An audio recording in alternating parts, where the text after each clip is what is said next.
আসসালামু আলাইকুম প্রিয় ভিউয়ার, দেশ ও দেশের বাইরে থেকে যারা ভিডিওটা দেখছেন তাদেরকে জানাই আন্তরিক ধন্যবাদ এবং কি অভিনন্দন। অনেক মানুষই জিজ্ঞেস করছেন, ভাই জিন চালানের মাধ্যমে যে নারীকে হাজির করা যায়?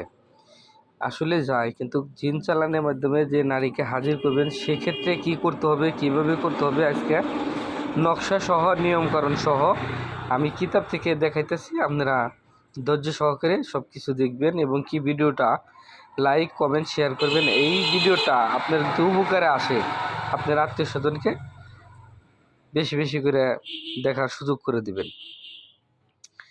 মূল আলোচনা হচ্ছে গেলে জিন চালান দিয়ে যে কোনো নারীকে হাজির করার কবচ।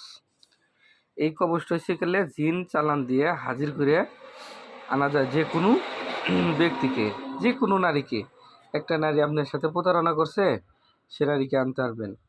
অনেকে জিজ্ঞাসা করেন, ওস্তাদ শুধু নারী লেখা আছে, পুরুষ তো লেখা নাই, পুরুষের কাজ কি হবে? অবশ্যই হবে। আমাদের নিয়ম যেটা আছে এই নিয়মটাই, এই যে নারীর জায়গায় যেমন ছেলের নাম লিখতে হবে, এই একটা তাবিজ দিয়েই সম্পূর্ণ কাজই করা সম্ভব। এটা জিন, এই জিন চালানের মাধ্যমে কাজটা সম্ভব করা যায়। অনেক কষ্ট এই কিতাব থেকে আমি দিতেছি, দেখেন কত সুন্দর একটা নকশা।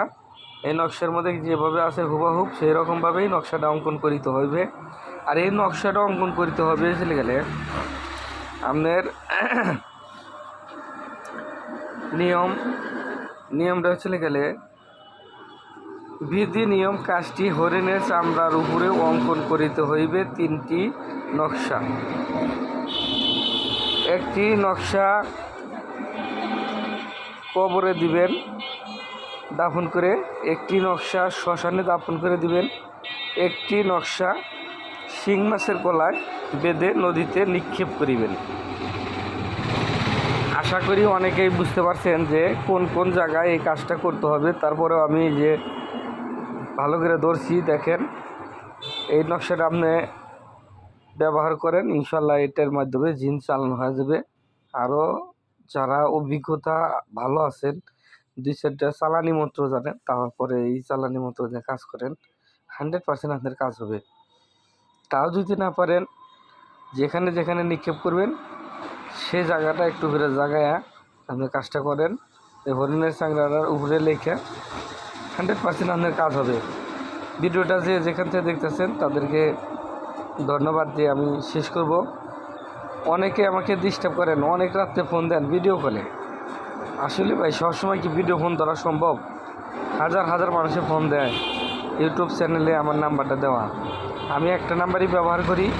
অনেকেই ভাবে যে ফোন কেন ধরলাম না, বিভিন্ন ধরনের মন্তব্য করেন। সেক্ষেত্রে সবাইকে বলি, আপনি দিনের বেলায় যে কোনো টাইমে ভিডিও ফোন দেন, অডিও ফোন দেন, আমাকে ফোন দিবেন।